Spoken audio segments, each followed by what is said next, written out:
سورہ نازعات مکہ میں نازل ہوا، اس کی 46 آیتیں اور 2 رکوع ہیں۔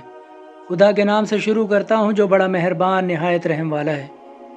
ان فرشتوں کی قسم جو کفار کی روح ڈوب کر سختی سے کھینچ لیتے ہیں، اور ان کی قسم جو مومنین کی جان آسانی سے کھول دیتے ہیں، اور ان کی قسم جو آسمان اور زمین کے درمیان پیرتے پھرتے ہیں، پھر ایک کے آگے بڑھتے ہیں، پھر دنیا کے انتظام کرتے ہیں۔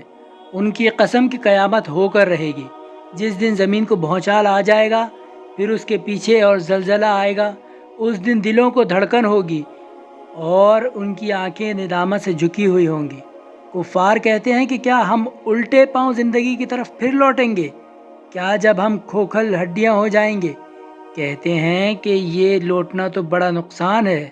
وہ قیامت تو گویا بس ایک سخت چیخ ہوگی اور لوگ یکبارگی ایک میدان حشر میں موجود ہوں گے۔ اے رسول صلی اللہ علیہ وآلہ وسلم، کیا تمہارے پاس موسیٰ کا قصہ بھی پہنچا ہے، جب ان کو ان کے پروردگار نے طوعا کے میدان میں پکارا کہ فرعون کے پاس جاؤ، وہ سرکش ہو گیا ہے، اور اس سے کہو کہ کیا تیری خواہش ہے کہ کفر سے پاک ہو جائے اور میں تجھے تیرے پروردگار کی راہ بتاؤں تو تجھ کو خوف پیدا ہو۔ غرض موسیٰ نے اسے عصا کا بڑا معجزہ دکھایا تو اس نے جھٹلا دیا اور نہ مانا، پھر پیٹھ پھیر کر خلاف کی تدبیر کرنے لگا۔ پھر لوگوں کو جمع کیا اور بلند آواز سے چلایا تو کہنے لگا، میں تم لوگوں کا سب سے بڑا پروردگار ہوں۔ تو خدا نے اسے دنیا اور آخرت دونوں کے عذاب میں گرفتار کیا۔ بے شک جو شخص خدا سے ڈرے اس کے لیے اس قصے میں عبرت ہے۔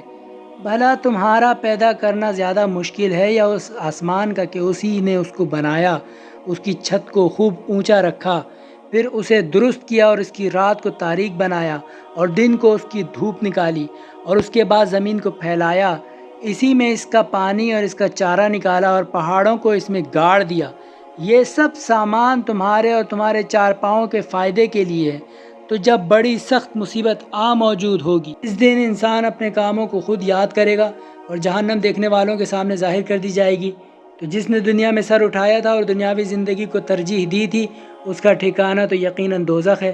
مگر جو شخص اپنے پروردگار کے سامنے کھڑے ہونے سے ڈرتا اور جی کو ناجائز خواہشوں سے روکتا رہا، اس کا ٹھکانہ یقیناً بہشت ہے۔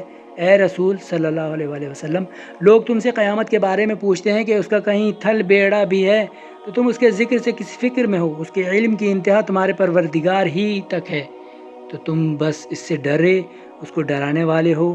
جس دن وہ لوگ اس کو دیکھیں گے تو سمجھیں گے کہ دنیا میں بس ایک شام یا صبح ٹھہرے۔